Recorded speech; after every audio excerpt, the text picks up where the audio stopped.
your name? My name's Max. My friends call me Esco.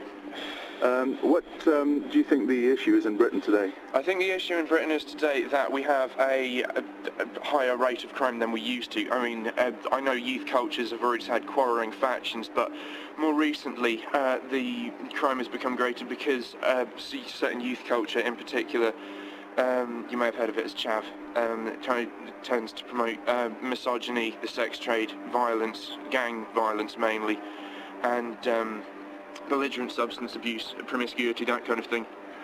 And what do you think that's due to? I have no idea. I think it's actually mainly due to the rap music from the US's influence on it, and also the gang culture they have in the States.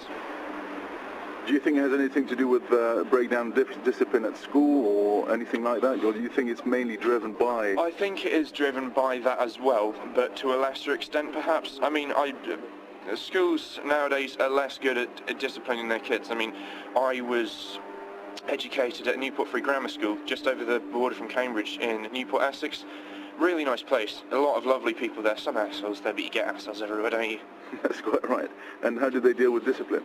They just dealt with discipline as they took a very, very low tolerance to any form of bullying. And how did they do that? If someone was bullied, it wasn't commonplace. It wasn't known as grassing per se. It was a case of if you were being bullied, you told someone about it, it got sorted, it didn't happen again. All right. Unless the person who was bullying you or anyone who was bullying someone else was stupid enough to carry on, then they'd get a series of internal suspensions and then finally external suspensions and then of course expulsion. But that was for very, very strong repeat offenders.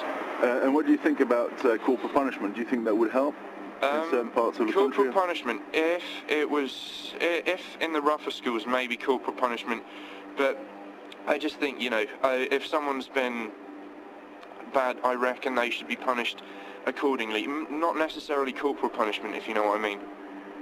I do know what you mean, in the sense that you shame or whatever. I mean, corporal punishment for some offences, offences per se, would be slight overkill.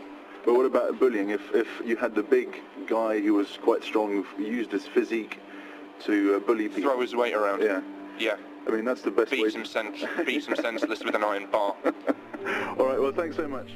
Se tu ami, se tu sospiri